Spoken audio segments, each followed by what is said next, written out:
Bulldozer action पर CGI Gavai के कहने पर भी सरकार नहीं रुक रही है। आइला मोहम्मद विवाद के बाद से जिस तरह से बरेली में बुलडोजर चल रहे हैं, लोगों के घर तोड़े जा रहे हैं, उन्हें मिट्टी में कुचला जा रहा है, यहाँ तक कि गरीबों के आशियाने पर मजाक उड़ाता ये बुलडोजर उन्हें बेघर कर रहा है। नमस्कार, आप देख रहे हैं बामसिफ न्यूज़ और मैं हूं आपके साथ शैला। जिस तरह से आइला मोहम्मद को लेकर बरेली में विवाद हुआ और उसके बाद से कार्रवाई जो चली दोस्तों, वो सबने देखा, लेकिन उसके बाद से एक ये का बुलडोजर लोगों के घरों के सामने आकर खड़ा हो गया और फौरन ही बुलडोजर से बड़े बड़े मकान, दीवारें, घर, आशियाने, टीन की छतें, बाजारों को तोड़ा जाने लगा। लोगों की प्रतिक्रियाएं आने लगी, लोग मना करने लगे, लेकिन फिर भी जिसका आदेश था उस आदेश का पालन करते हुए अधिकारियों ने ये बताया कि ये बुलडोजर कार्रवाई इसलिए हो रही है क्योंकि यहाँ पर अवैध निर्माण पर बिल्डिंगें बनाई गई हैं, इसलिए तोड़ा जा रहा है, ना कि आइला मोहम्मद जो विवाद हुआ है उसके ऊपर। लेकिन तौकीर रजा, उनके सहयोगी, उनके रिश्तेदारों के घर तो इसीलिए तोड़े जा रहे हैं क्योंकि वो अवैध जमीन पर बने और वो मोहम्मद विवाद के मुख्य सरगना है, इस वजह से उनके घरों को तोड़ा जा रहा है। साथ साथ आपको बता दें, उससे लगे ही कुछ बाजार हैं जहां पर मुसलमानों की दुकानें हैं और उनको पूरी तरह से उनके दुकानों को, टीन की शर्टों को, दीवारों को, बाउंड्रियों को तोड़ा जा रहा है, यहाँ तक कि उनके गरीब लोगों के घर भी तोड़े जा रहे हैं। बुलडोजर की ऐसी एक्शन नीति से कुछ लोग खुश हो सकते हैं, लेकिन जो समझदार हैं, जो समझते हैं कि अपनी ईमान की कमाई से, मेहनत की कमाई से बनाया हुआ एक दीवार भी बड़ी कीमती होती है, लेकिन सरकार जिस तरह से कार्रवाई कर रही है, बुलडोजर पर बुलडोजर लगाकर लोगों के आशियाने को ज़मीन में, मिट्टी में मिलाने का काम कर रही है, लोगों को जहन्नुम पहुंचाने के लिए पूरी तैयारी कर चुकी है। तो उसके बाद सीजीआई गवई का भी बयान आया कि सरकार जो है वो जज, जूरी और जल्लाद बनने का काम ना करे, लेकिन फिर भी इस कथन के बावजूद सरकार अपने काम में लगी हुई है और अपने काम को अंजाम देती हुई मुसलमानों के आशियाने को ज़मींदोज़ कर ही रही है।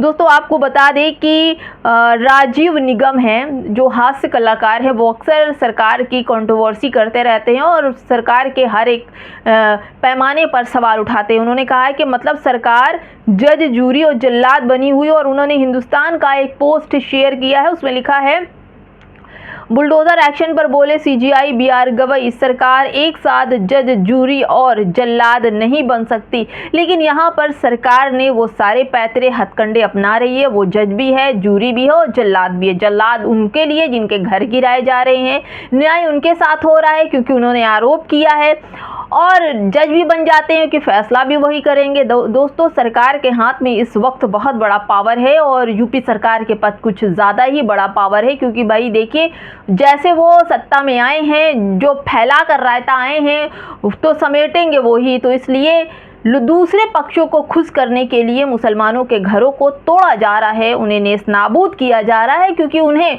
वोट बैंक अर्जित करने हैं और वो चाहते हैं कि नरेंद्र मोदी नहीं बल्कि वो खुद जिस सत्ता में, जिस सीट पर बैठे हैं उसी पर बैठे रहें। दोस्तों, पूजा माथुर हैं, वो लिखती हैं कि बरेली में ना कोर्ट ना सुनवाई, बुलडोजर की कार्रवाई, यानी कि कोई भी, जिस भी दुकान को, जिस भी घर को तोड़ा जा रहा है, उनके पास, जो अधिकारी तोड़ने गए हैं, उनके पास कोर्ट का कोई ऑर्डर नहीं है, कोर्ट का कोई प्रमाण नहीं है, थानों का कोई लिखित प्रमाण नहीं है, फिर भी मुसलमानों के घर धड़ाधड़ तोड़े जा रहे हैं। वही ये कह रही हैं, इस जुर्म के खिलाफ मजबूरी से आवाज़ बुलंद कीजिए, ये सरासर अन्याय है। दोस्तों, वही मैं कह रही हूँ कि लोगों की ज़िंदगियाँ बीत जाती हैं आशियाना बनाने में, और नरेंद्र मोदी की सरकार जो है उनको शर्म नहीं आती बुलडोज़र से लोगों के घर गिराने में। दोस्तों, सीएम योगी का जो बयान, जो भाषा का इस्तेमाल, फिर उसके बाद बुलडोज़र कार्रवाई, एक तरफा जिस तरह से कानून का गलत इस्तेमाल करके मुसलमानों पर बुलडोज़र और उनके ख़िलाफ़ कार्रवाई चल रही है, इतिहास माफ़ नहीं करेगा। इस अन्याय के ख़िलाफ़ उठना पड़ेगा, जैसे कि पूजा माथुर ने बोला।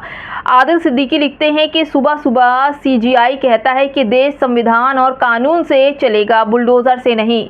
शाम होते होते उत्तर प्रदेश के बरेली में बुलडोजर चलने लगता है। दोस्तों ये क्या सीएम योगी, सुप्रीम कोर्ट, सीजीआई गवई और तमाम जो कानून व्यवस्था उससे ऊपर है, क्योंकि शाम को अगर सच में मॉरिशस में सीजीआई गवई थे, उन्होंने ये बात बोली कि सरकार जो है वो एक साथ जज, जूरी और जल्लाद नहीं बन सकती, और दूसरे दिन से सुबह से ही बरेली में बुलडोजर लेकर अधिकारी पहुंच जाते हैं और मुसलमानों के घरों को तोड़ना शुरू कर देते हैं।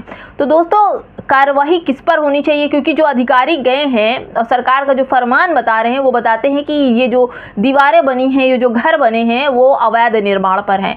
दोस्तों मैं सवाल पूछती हूँ कि अगर जब ये घरों का निर्माण चल रहा था तो उस टाइम वहाँ का अधिकारी कौन था जिसने अथॉरिटी दी कि हाँ अवैध निर्माण करो? किसने पैसे खाए थे? उन तमाम अधिकारियों पर एक्शन होने चाहिए, उस थाने पर एक्शन होने चाहिए जिसने इन लोगों का सपोर्ट किया था कि अवैध निर्माण हो रहा है। पुलिस आते जाते देख रही है, पीडब्ल्यूडी आते जाते देख रही है, लेकिन इन लोगों से कुछ नहीं कहा। लेकिन जब योगी आदित्यनाथ की सरकार जब फरमान आता है तो यही चीज़ें अवैध करार दी जाती हैं। उन अधिकारियों पर भी बुलडोजर चलना चाहिए, उनके घरों पर भी चलना चाहिए जो लोग इन लोगों का घर बनवाने के लिए कोई कुछ बोला नहीं और अवैध निर्माण हो गया। दोस्तों आपको क्रांति कुमार का एक ट्वीट सुना रही हूँ। दोस्तों आप ये सोचिए कि मुसलमानों ज़रा सा भी एक रत्ती भर चींटी बराबर भी अगर आरोप सिद्ध भी नहीं होता, आरोप लगते हैं, फौरन बुलडोज़र चढ़ जाता है। दोस्तों क्रांति कुमार इन्हीं सब बातों को लेकर कहते हैं कि मनीष वाल्मीकि मामले में हाथरस में दोषियों के घरों पर बुलडोज़र नहीं चला। उन्नाव मामले में बीजेपी विधायक कुलदीप सेंगर के घर पर बुलडोज़र नहीं चला। ओबीसी, एससी, एसटी पर अत्याचार करने वालों के घरों पर बुलडोज़र नहीं चला। 2 ओबीसी संतों को अपमानित करने पर दोषियों के घरों पर बुलडोज़र नहीं चला। पुलिस इनकाउंटर में केवल ओबीसी, एससी, एसटी और अल्पसंख्यक समुदाय के अपराधियों का ही होता है। दोस्तों आगे लिखते हैं कि आंगड़ी जाति का व्यक्ति तो खुलेआम हथियारों की पूजा करता है। उत्तर प्रदेश की योगी सरकार न्यायप्रिय सरकार नहीं है, यह केवल आंगड़ी जाति की सरकार है। यानी कि जो कहा जाए कि ठाकुरवाद को बढ़ावा दे रहे हैं और जो गरीब तबके के लोग हैं उन्हीं के घरों पर बुलडोज़र चल रहा है, वही गिरफ्तार होते हैं, वही नेस नाबूद होते हैं, वही जहन्नुम का टिकट उनको मिल जाता है, उन्हीं की डेंटिंग पेंटिंग होती है। तो दोस्तों क्रांति कुमार ने तो साफ कह दिया कि जो लोग बेटियों का बलात्कार करते हैं उनके घरों बुलडोज़र नहीं चलते, जो एसटी, एससी, ओबीसी की हत्या कर देते हैं, उनके हक छीन लेते हैं, उनके घरों पर बुलडोज़र नहीं चलता। जो खुलेआम हथियारों असलहा लहराते हैं उनके घर बुलडोज़र नहीं चलता। बस थोड़ी सी एसटी, एससी, ओबीसी अल्पसंख्यक ही ऐसे टारगेट पर हैं जिनके घर बुलडोज़र चलता है। दोस्तों नरगिस बानो बोलती हैं कि बरेली में बिना किसी कोर्ट के आदेश के मकानों को तोड़ा जा रहा है, लेकिन कोई वकील, जमाती उलमाए हिंद, all India Muslim personal law board court जाने को तैयार नहीं। संविधान में कहाँ लिखा है कि जो अपराधी हो उसका घर बुलडोज़र से गिराकर पूरे घर वालों को बेघर कर दिया जाए? दोस्तों कोर्ट यही कहता है कि अगर अपराधी है, उसके नाम का घर है, तो भी उसे 15 दिन 6 महीने का नोटिस दीजिए, उसको अपराध साबित होने दीजिए, उसके बाद उसके घर पर बुलडोज़र चलाइए। और अगर उसका घर नहीं है, कोर्ट ये कहता है अगर उसका घर नहीं है, उसका परिवार रिश्तेदार रहता है, तो आप बुलडोज़र कार्रवाई नहीं कर सकते।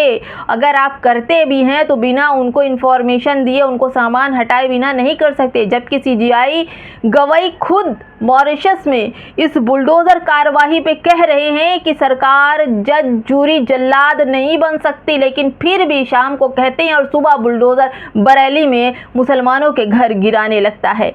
क्या कहा जाए दोस्तों, हम वही कहते हैं कि फरियाद किससे कहा जाए? फरियादी तो वही है ना, अपने ही लोगों से कहता है, अपनी सत्ता में बैठी सरकार से कह सकता है अपनी हिफाजत, अपनी सुरक्षा की बात। जब सरकार ही भक्षक बन जाए तो सफ़र कैसे होगा? और दोस्तों आपको ये भी बता दें कि मुसलमानों के ऊपर जो एक तरफा कार्रवाई चल रही है और जिस तरह से मुसलमानों का बहिष्कार शुरू है, तो क्या मुसलमानों को अपनी सुरक्षा के लिए कुछ करना चाहिए? किससे कहेगा मुसलमान? ये सवाल बहुत बड़ा है कि मुसलमानों की सुरक्षा का सवाल आता है कि कैसे सवाल उठाए जाएं कि मुसलमानों की सुरक्षा हो जाए।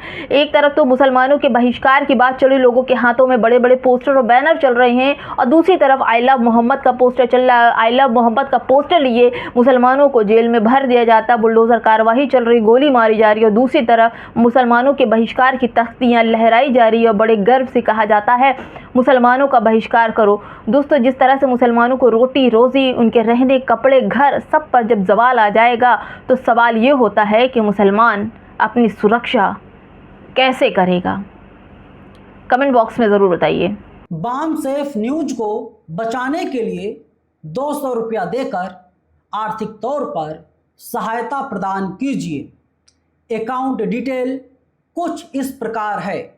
Balm safe news private limited, bank का नाम कोटक महिंद्रा बैंक, खाता नंबर 9350278923, IFSC कोड KKBK000183। आप फोन पे, गूगल पे, पेटीएम के ज़रिए भी हमें 200 रुपया भेजकर मदद कर सकते हैं। हमारा फ़ोन पे, गूगल पे, पेटीएम नंबर है 9598720920 9598720920। इसके साथ ही साथ आप QR कोड को स्कैन करके भी आप हमारी मदद कर सकते हैं। धन्यवाद।